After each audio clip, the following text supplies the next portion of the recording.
really a lot about education. What do you put in your skin, and what's the reason why you put it on your skin? Welcome to That's Term Good. I'm Janelle Ball, and I'm excited to bring you thought-provoking conversations about biologics, specialty medications, treatments, and so much more. I'll be chatting with some amazing guests about access, affordability, and advocacy. You're really going to enjoy this show. Welcome to That's Term Good. Today's my guest is Angela Ursem.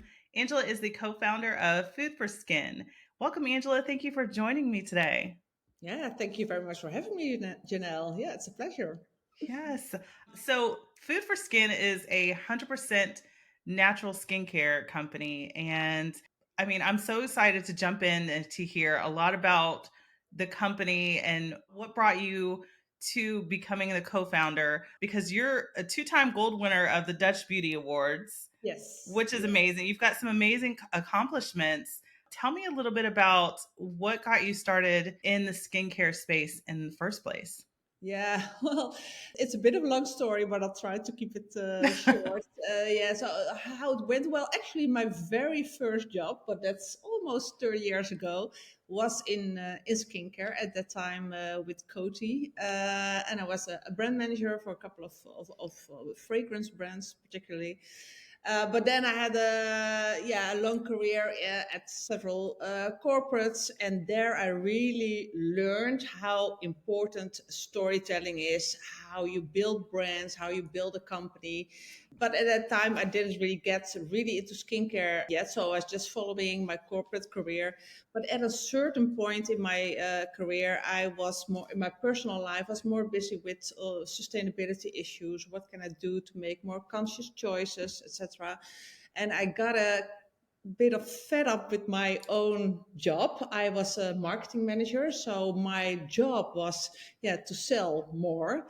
But at a certain point, it kind of crashed with my own values. Like, hey, we can't have more and more and more and more overconsumption because the earth is really struggling with all that consumption, and we have to bring it down.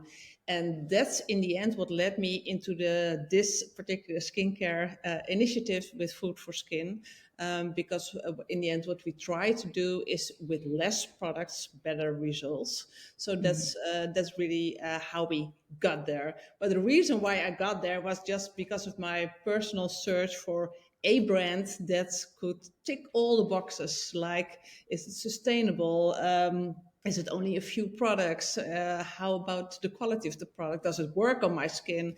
I'm 53 by now, so my skin definitely needs some support. So you need quality products. So I was looking for it, couldn't really find it. And then I kind of shouted to my sister, where is that brand that ticks all the boxes? That is vegan, that's sustainable, that's local.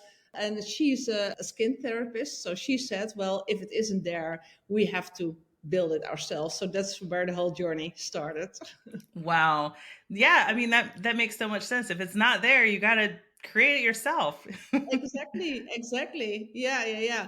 Well, it was really, how do you say that? Head down first. But I didn't know what I was really getting into because, my very first job was in the fragrance industry. So it really came from the need for my own personal search for the brands that could do it all. So we just started by we hired a professional, a cosmetic scientist, who in the end built the final recipes for us. But we just went for it. And at the first time, it was just beside our normal jobs. But then I have to say, COVID hit, the pandemic. And then that really brought me to a certain turning point in my career. Like, okay, if I want to change something, I'd rather do it now because apparently everything is already at risk. Nobody is certain anymore. So let's take the risk. I quit my job in the first week of the COVID pandemics. And we prepared for 6 months. And 5 years ago, we launched Food for Skin. Wow. That's so exciting. I know that there's probably a lot of challenges. What was your first instinct as far as I know you said there were so many things that you were looking for that you didn't find. What was the problem that you were trying to solve for so many people? The problem that we were trying to solve was I felt that a lot of people felt like I have to do a lot of homework to make sure I can believe the promises, I can believe the sustainability claims. People don't know who to believe anymore because Hmm. everybody was saying that they could do everything. But when you really dig into it, I personally got disappointed by certifications or by promises or whatever. And what the promise that we try to fix is that we did the homework for you. We're in it. We're also just a normal consumer who really wanted to make sure that it's all about transparency, that you're honest, that you have your certifications, that everything is tested, that it is sustainable, that you can prove it. So we have a full checklist of things. And by being super transparent about what we do, what we put into our products, but also how we run the business, we Hmm. get a credibility of people believing like, hey, yeah, I really trust you that you did your homework right, that you made the best choices for me. So it's a big relief for me that I don't have to do the homework anymore about is it Hmm. really sustainable, is it really high quality, things like that. So we really take the burden off the shoulders of the consumers, you don't have to research everything yourself anymore. We did it Hmm. for you. So that's what we Yeah. try to achieve. I love that. I think, now we're looking at the ingredients on products, but you do have to do so much research because now you're finding, I mean, I think I saw a commercial the other day and I was like, "Oh, that looks interesting." And then I went to go look it up, like Google it, and I saw these videos and, things people are saying, what you should know about this product before you use it. And, I'm like, "Oh my gosh," because people are doing this research. People are looking into the company itself. They want to know, okay, is this a reputable company? Or are they just putting this information on here because so many people are gullible and will just buy it based on a commercial that they see, which that does happen. But at the same time, there's so many people that are just digging in and they really want to know, like, okay, is this what it says, what you say it is? So that's very Exactly. important. They want to see proof and they demand that transparency. But I also think companies should be responsible in giving that kind of Hmm. information, in being honest and having the right level of marketing, not Hmm. over promising, but just focus on results so people won't get disappointed. Because we're getting to another phase where people are demanding that kind of transparency and honesty. And if brands can't deliver on that, I Hmm. think in the end those brands will get lost. What we really try to do is be as transparent as we can be about how we run the business, but also everything about the products and the ingredients, etc. I think that's super important nowadays. Yeah. Yeah, absolutely. So you mentioned being motivated by the frustration. And did you see a lot of misinformation and half truths about the skincare industry itself? Yeah, well, at first, because I really came in personally from the sustainability angle, my sister Mhm. really comes in from the skin angle, and so we had two different kind of motivations. So I really dug into all the sustainability claims, and I was flabbergasted to really notice like how you were being fooled. Then it was, for example, a claim like no microplastics inside. Then I started checking it, but I did find microplastics inside. I contacted the company and then they said, yeah, but we only talk about the officially legally forbidden microplastics. The Mhm. ones that are not forbidden yet, we can still put into Wow. our products. And then I felt so fooled and I hated that. So those were things from sustainability claims, all the things that I checked. And I was really disappointed by the level of the sustainability claims. Mhm. But also, when you look at skincare claims, when you really look at how those claims can be made, that just with a survey of 30 people, just by email, and people would just say, I like the Mm. product, that's already apparently enough to make those Oh, kind of claims. And wow. I didn't know that. I really felt it was lacking the real clinical testing, the real results. And it's so easy for big brands with all kinds of marketing kind of claims to get their, yeah, how do you say that, get their heads around what's legally allowed or not. But Hmm. a consumer can't know that. So this is really what drives us, that we want to be that honest brand that really does everything right and Right. don't just claim things to be able to sell more. So Yeah. that's really what that energy really comes from our toes, and this is really what we want to achieve. That we want to show and prove that it can be Hmm. done in a different way. Yeah. So I want to go back to the sustainability. That is really interesting to me. What does sustainability mean in the skincare world? Yeah, very good question. Because I'm super glad to see that I see a lot of improvement already where it comes to sustainability. I think packaging is one of the most important ones. So, what is your packaging made of? So, what does sustainability means? I think all starts with being very clear and transparent. What is the packaging made of? How can it be recycled at its best? And what is the impact on nature? So it starts all about the measurement of your impact as a brand where it comes to your packaging, and be just open and honest about it towards your consumers.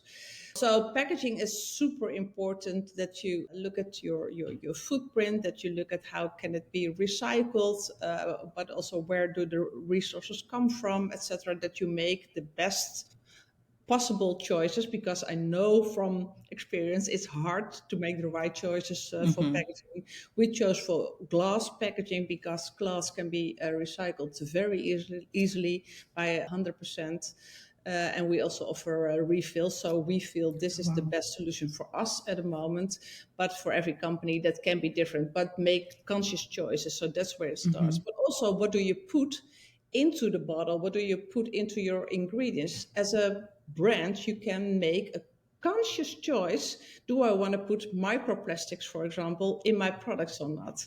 And yes, I do understand from a supply point of view that it's a very cheap and a very easy ingredient, particularly to put into creams, because it really makes the creams feel nice onto your skin, but it doesn't do anything for your skin. And the only thing that it does do is harm nature, because those microplastics will go down the drain when you shower, take a shower, for example. They will end up in the sewers. The sewers, because it's so tiny, they can't take it out. So it will end up forever into our water systems. And Wow.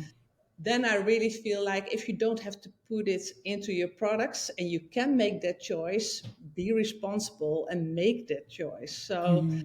So that's where sustainability decisions for me is all about the packaging, but also looking at the different ingredients. But also in the end, also when you look at sunscreen, for example, a lot of sunscreen contain a lot of ingredients that are harmful for everything that's living in the water.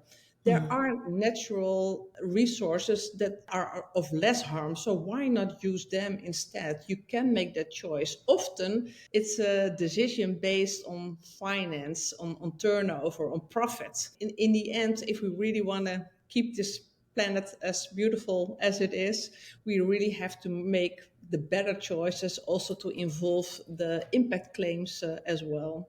Yeah. So when you see people just marketing their product as, recycled material, does that mean that they are fully sustainable? Or do you think that it's something that people are doing just to get you to say, oh, well, they're environmentally friendly? How can you tell Yeah, the difference?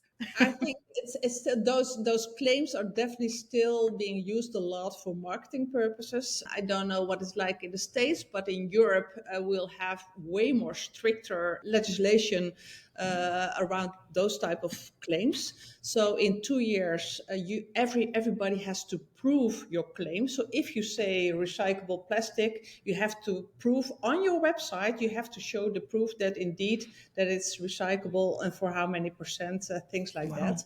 So I think the legislation is really on our side to make things more transparent. But still, I have to say, for a lot of people, those reports are super hard to read and super tough to know, yeah, Hmm. is this the best option or not? Yeah, I think there's still a lot of greenwashing, definitely in the industry, but also when it comes to ingredients, for example, with avocado oil, for example, with the natural ingredients, but then it's only 1% or 2% of the total ingredients. And for me, this is really greenwashing. And I'm super glad that in Europe, the legislation will become way stricter. So that's a good Yeah. thing. But still, I know a lot of, particularly the bigger companies, are really trying to find the voice in the legislation to see where they can still make those type of claims. It Right. will remain difficult. Yeah. Well, I mean, hopefully with the conversations that are happening now, they start to realize, okay, we actually do need to do better. We need to make, Yeah. because people are speaking up, people are looking into that and they want to know. So I think it's really Definitely. important, you know. Definitely. So yeah, I think we're getting there, but it still needs a big push, and I think Hmm. legislation is definitely needed in the end to make it happen, because it will take up a lot of time and money from big companies to make sure they can be that transparent. But this Yeah. is needed to make that change. But we'll get there. So I already see a lot of positive things happening in the industry. Luckily, yeah. Yeah, that's exciting. So, okay, Food for Skin offers a less is more approach. Um, so, tell me a little bit more about Food for Skin and the products that you have in your company. Yeah, well, because really want to make sure that people understand what do I use, what's in my creams, why is it in there. We decided to go for 100% natural approach. We didn't want to say we do 93% and 7% is synthetic or whatever. We just wanted to give clarity. I'm not saying we're against synthetic ingredients, because I think there are tons of beautiful synthetic ingredients out there. The Hmm. only downside is that consumers won't understand, because usually have scientific names you hardly can yeah, speak out loud. And all the natural resources, we really wanted to make sure that people would understand what is in your product and what do you Hmm. put on your skin. In the end, we said let's go for 100% natural. It's all vegan, but it's also super sustainable, because we use a lot of products that are derived from byproducts of the food industry. When we started our project looking at those natural ingredients, we also felt like, yeah, natural ingredients is nice. They're all biodegradable. You don't have to worry about it. So that's also a little bit of the worry-free approach, that people don't have to worry what do you put down your sink, because Hmm. if it's natural, it's biodegradable. But if you take all those natural resources from the earth, it also takes up a lot of footprint. So how can we do that better? And then we started researching it, and then we found out that in the food industry there are a lot of byproducts or leftovers in the food industry, particularly the seeds and the peels of vegetables and fruits. Hmm. And those are exactly the ingredients that we need for natural skincare. And we use the leftovers from the food industry to make those cosmetic ingredients out of it. So we don't have to use new resources. In this way, we avoid using a lot of new resources. So we leave Earth as intact as it is right now. Wow.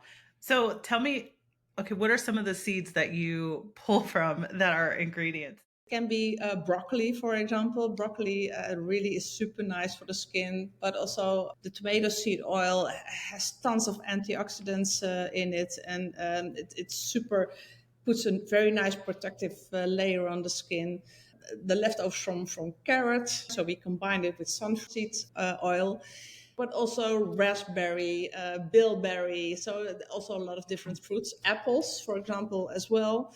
So there are a lot of vitamins, antioxidants in those kinds of fruits and vegetables. And we Hmm. use seeds, because in the seeds, that's really the power of the vegetable is in the seeds. So, and the oil is in there. So we can definitely use those oils. And this is not new, because, for example, tomato seed oil is a product that many different brands are using, but usually it comes from new tomatoes, particularly cultivated for the cosmetics industry. And Hmm. we said if we can avoid that part, but we just use the leftovers from the food industry, then we Hmm. skip that whole part where we have to grow and harvest the tomatoes, particularly for the skincare industry. And so we don't have to pollute the earth any more than it already is. Yeah. Yeah. So do you contract with different companies and say, okay, you're using all these tomatoes. When you're done with them, we'll take all the seeds, or how does that work? Yeah, good question. Good question. Because most of our oils that we're using, we do it now through a supplier who does all the whole supply chain for us. But also, when that particular supply chain is lacking, for example, with pumpkin seed oil, we were looking for a supply chain where we could have those leftovers from pumpkins Hmm. to get the oil out of it. We couldn't find it with an existing supplier. So last year we did a full test working with a Dutch farmer who had pumpkins. The pumpkins that didn't sell because they were too big, too small. They had some spots on it or whatever. We used those to use the seeds, and we made oil out of it, and we tested everything. We registered everything. We compared it with normal cosmetic oils, and everything was perfectly fine. So Wow. this is one way of doing it, but we can't do it with each and every ingredient ourselves because Hmm. that's really a lot of work. So we really try to search for those suppliers who already have the supply chain already existing. For example, there are a couple of companies out there, and for every stream, you have to look for a different supplier. So this one makes the tomato seed oil, that one makes the raspberry seed oil. But we collect everything and we make our products out of it.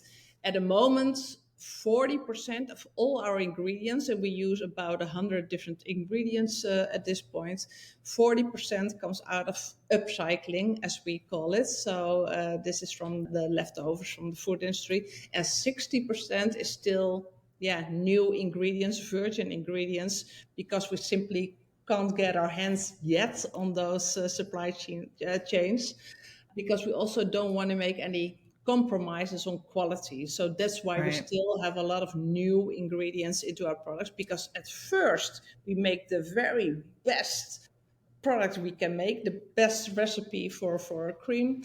Then we start looking like, what can we get from byproducts from the food industry? If it isn't there, we'll just use the virgin ingredients, and because we don't want to compromise on quality. Quality really comes first. Yeah. Yeah, I like that. So, is there ever any concern about, okay, we're, you know, not able to make a product because we don't have the specific seeds, or a supplier has not been able to get us, the amount that you need? Yeah, good one. Because we really have to take that into account.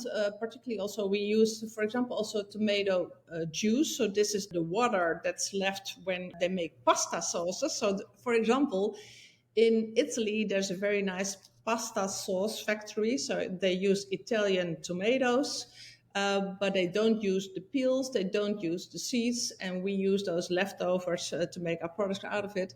Hmm. But as you can imagine, tomatoes are not being harvested all year round. So we really have to think about it whenever we do our productions, when we order our raw ingredients. We really have to give the last thought, like, and plan for it. So Hmm. when is the big harvest? When will they process it into pasta sauce?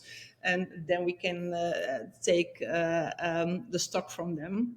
But Yeah. yeah, it complicates your supply chain a little bit. Hmm. That's true. Yeah. Okay. So my question, back to kind of like the skin side, how do you handle like allergies and things like that when you have people that are wanting to use your products, but they've got, eczema, and it could be triggered by different foods? Yeah, no, really high on our list. That's also why everything has been checked before, everything is tested before, and we do warn if there could be a trigger with a certain kind of allergy or not. Particularly also with food, people can of course have allergies to food. That doesn't always mean that also the skin will react to it, because it Mm. can be a different kind of trigger. But we do a lot of research about it. My sister Kathy, she's in charge of the whole R&D department, and she is really experienced in everything that related to eczema, etc. So we always are very conscious if people ask, like, I have this problem. If it's really a problem, we always say, consult your doctors, because we're no doctors. So because our products are really not particularly made for people with eczema or whatever, because I think you need a Hmm. specialist treatment for that. But I do have to say, a lot of people want to give it a try because they already tried everything, all kinds of medicine.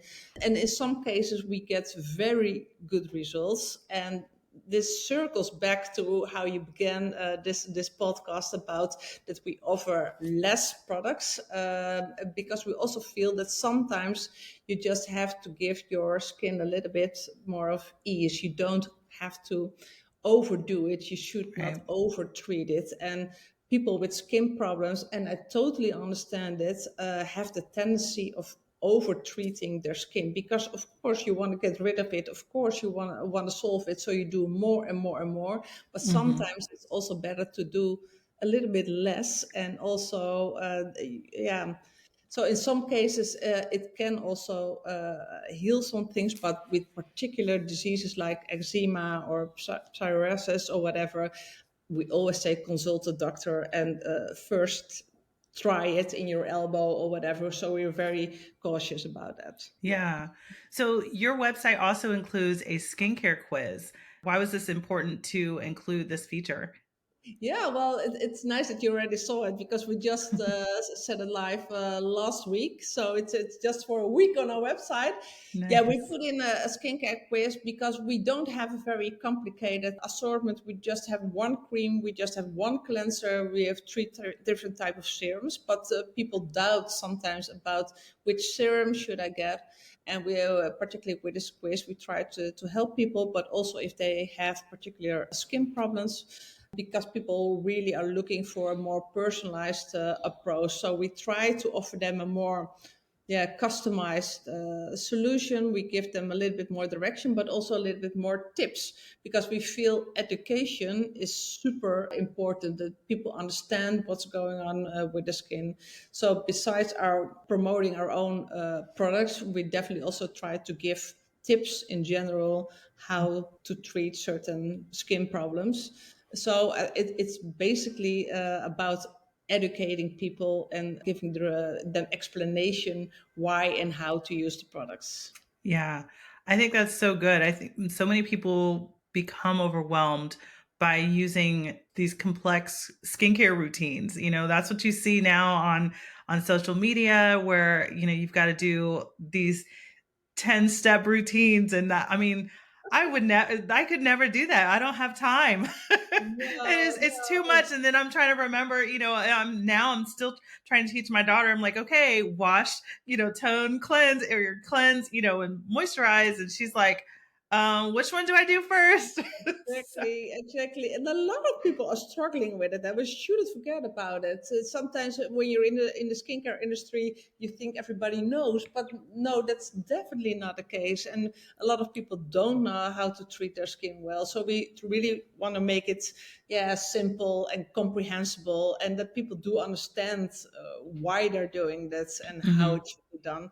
And we feel it's more important that people think like, hey, this is a routine that I can handle, so people right. take care of their skin well, instead of, yeah, mixing it all together, not really knowing anymore what they're doing to the skin. Because like I already said, we also, my sister, who's a skin therapist, she saw a lot of people who did too much to their skin, Mhm, many products. That's why we really felt we want to simplify it, make it fun again, mhm, make it easy, less time, less money as well, because you need less products. But less products, but better quality. And that's why right. I always said we really focus on the quality. We don't add any things in there that we feel shouldn't be in there, like microplastics. We even avoid using water, because I was also very annoyed when I learned that most products contain for 60-70% out of water, Mhm, which doesn't really do anything for your skin. It just fills up your jar with water and you pay for it. So we Right. said, no, we really want to make very pure products, just out of 100% natural oils. And yeah, Yeah. that's how we ended up with Food for Skin. Yeah. Yeah. Food for Skin, the name already says it. It's really all the ingredients. You could eat them. We don't recommend it because zinc, for example, you don't want to eat it, but everything comes from nature, and everything you could put it into your own recipe when you cook food, for example. Hmm. And that's why we really want to make things comprehensible again, that people understand. So it's really a lot about education. What do you put in your skin, and what's the reason why you put it on your skin? Absolutely. I think that definitely helps because, there are some people that are probably skeptical of natural skincare, but they still want to learn and understand how to use it properly. And what are some ingredients that you were shocked to learn were unsafe in skincare products? Before I went into the whole skincare business, I didn't know that there were a lot of ingredients that are possible hormone disruptors, for example. Mm, And you always have to say possible, yeah. because it's not for sure. I was shocked because I was pretty much into skincare, but I didn't know about it. And I didn't know also, for example, that perfume, yeah, that's a kind of secret ingredient, and it can include anything. You Hmm. don't know what's in there. So I was shocked to find out about those, yeah, little secrets of the beauty industry. That yeah, if you might have some nasty ingredients, you can put it into perfume, and people will never know about it. But also things like in sunscreen, for example, with oxybenzone, which is really bad for everything living in the seas, etc. So there are multiple ingredients that I was shocked to find out. Also, all the Hmm. microplastics. I just call it now microplastics, but there are in total 600 different ingredients that are Wow. being indicated as a type of microplastics. But most people will never recognize those Yeah. ingredients because it's just a name you can't pronounce and you don't know what it means. But if you look it up, you will know it's microplastics. And I was shocked to find out that also in a lot of creams, 20-30% is just plastic. So you just Wow. put plastic on your face. And then I'm really wondering why. Yeah, and Right. now I know the answer because it's a cheap and a very stable ingredient. But as a consumer, I didn't know. So I was shocked to find out about those kind of facts. Yeah. Yeah, that is wild. Yeah. So, if your ingredients, since they're all natural, is there a shelf life? Yeah, there is shelf life of 30 months. Okay. So I think that's it's still definitely doable. Also in retail, you can put it on Hmm. shelf. Yeah, you have. So there is a shelf life because yeah, that's also of course the reason why you're asking it, because preservation Hmm. is difficult. So it's 30 months at the moment. Yeah. Okay. What are some of your favorite products in the food for skin line? Well, actually, I've got two. One is called the tomato base cream, and we name all our products after the main ingredients. And the main ingredient is at minimum 50% of the product. It's Mm. not like a lot of shampoos, for example, when you see avocado shampoo, there's 1% avocado in it. But in our case, at least 50% of the product consists of the main ingredient. So the tomato base is a cream, and I'm super proud of it because we worked very long, for 2.5 years. We worked on that cream to make it stable, to make it of the right quality, because it feels like velvet. It's very soft, but I also know that the ingredients in there are super protecting your skin and repairing the skin barrier. So I'm very happy with the tomato base cream. But also the one of my personal favorites is definitely also the carrot cleanser. It's an oil-based cleanser, and I love that because usually before I launched Food for Skin, when I use other products, when I would use a cleanser, my face would feel horrible. But now when I use the carrot cleanser, because it's an oil cleanser, it leaves the pH value intact. and I'm super happy how my skin feels after cleansing my skin. So it already nourishes the skin as well. So the carrot cleanser is definitely one of my favorites as well. Yeah. So it's funny because you think of food for skin and you think of products that are going to be these bright colors. You're going to have a tomato, a red product. Are there colors in there? Like, is there fragrance? What do Yeah, they smell like? no. Just the cream is just an off-white cream. So it's also when you would press a tomato seed, it's not that red oil comes out of it, but it's just a yellowish oil. So Okay. yeah, I do understand. Although I have to say the carrot cleanser, yes, is kind of orange, but it doesn't leave an orange tint on your face. So Okay. you should be fine. I know. Uh, Well, you think of like products that have like turmeric in it, yeah, they always leave that yellowish cast to your yeah, skin after using it. So, yeah, I always no, wonder. that's not the case with our products. No, luckily not. No, no. But a lot of people ask that question, so I do understand where it's coming from. Yeah. Yeah.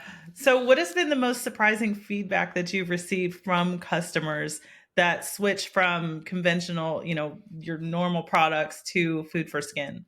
We get a lot of feedback because we are in very close relationship with our customers because we do, yeah, 90% of our business comes from online sales. So we know who our customers are. We have a lot of contact with them, and we also really try to build that personal relationship. So we ask them tons of questions, send out surveys, ask them to become part of panels that test our products as well. So we Hmm. really involve the community into our whole brand Wow. building part as well. What I really love about the feedback that the consumers are giving, you can also read it on a website, you can also read it on Trustpilot, that they are so happy that I only need three, it's super easy, the results are great. A lot of people don't even talk about the sustainability part, which is Hmm. fine with me because I think when people are happy with the results of their skin, when they're happy that it's in the with the ease of use because they use less products, that's all I need because then they will replace the not so sustainable skincare with a sustainable alternative, and that's really our aim. So we really want to Hmm. make sure that the products that people use on a daily basis, day in, day out. I don't know how many jars in your whole life people are using, but if you can replace that with a more sustainable alternative Hmm. without even noticing, I think that's the best way of doing it. Yeah. Yeah, absolutely. Do you feel like social media has had a big impact on the growth of Food for Skin brand? Yeah, definitely, definitely, because it really makes things visible, and Hmm. because, like I said, we really want to take people on the journey of how we build our brand, how we develop our products. So it's a very nice channel to take people on board, to really bring them with you to get that engagement. Hmm. So you really are building relationships, and I think social media is a super nice way of doing that. Yeah. So yeah, social media is very important for us, definitely. Yeah. Yeah.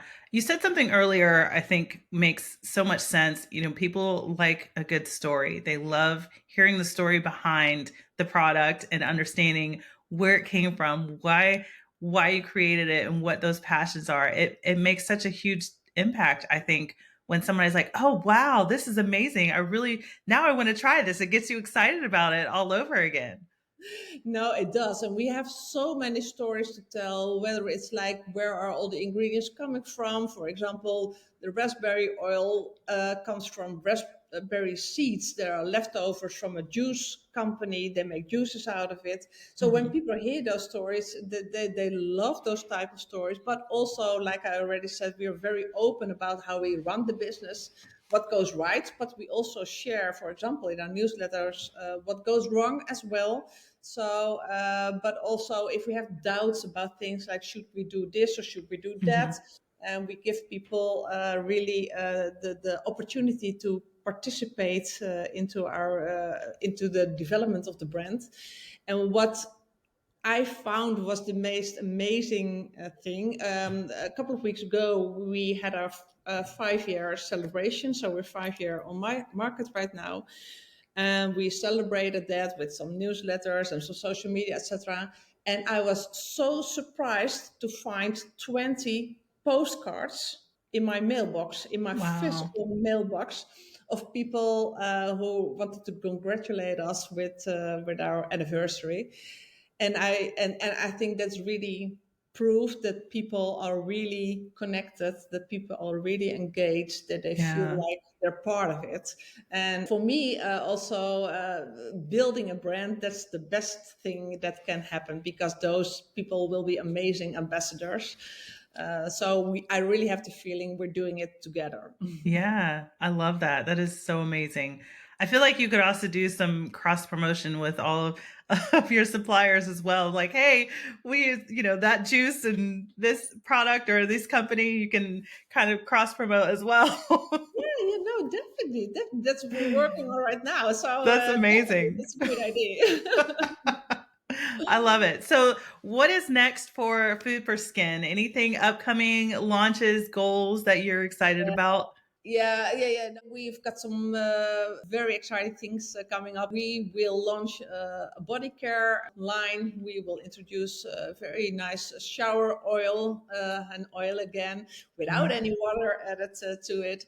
But also some very nice soaps, and a body lotion, and a hand soap. So this year we will launch new products into the body care range, but we Mm-hmm. will only use, those products which we feel are really needed. We don't want to sell nonsense products, so Mm-hmm. it will all make sense. And we try to keep our assortment limited, also for body care. And also distribution wise, currently we still focus really on the Netherlands, because we really want to become a Mm-hmm. strong brand in the Netherlands at first. We do sell in Europe already, but we will open up the gates the upcoming year to more countries. So by 2030, we really want to be a good example of circular or upcycled skincare Mm-hmm. in Europe. So that's for the first upcoming four And years. maybe the That's US. and maybe the US as well. I think selling in the US will already start a little bit earlier, Okay. but we're also looking for the right partners. So when we find the right partners, it might come a little bit earlier as well. Yeah. Okay. Well, I'll be looking for it and waiting. Cool. Thank you so much, Angela. It's been such a pleasure chatting with you and learning so much. I feel like there's so much I could learn just probably browsing your website, but I love what you're doing. And the sustainable side I think is really cool as well. I don't think a lot of people talk enough about it and understand it fully. But I really enjoyed hearing all about Food for Skin and learning your story. I think this is such an amazing thing, and I cannot wait for it to come to the US because I will be in line to try for sure. Yeah, definitely. No, that's definitely on our roadmap, but you have to be a little bit patient. Yeah. Right. I will be. We'll be following you and see what's going on next. But thank you so much for your time. I Thank you appreciate very you much. joining. It was a great conversation, Janelle. I really enjoyed it. Thank you. Thank you. Thanks for spending a few minutes with me and listening to That's Derm Good. You can expect new episodes of That's Derm Good every week. The podcast is available on your favorite app, including where you're listening right now. Subscribe to the podcast so you never miss a new episode. Bye.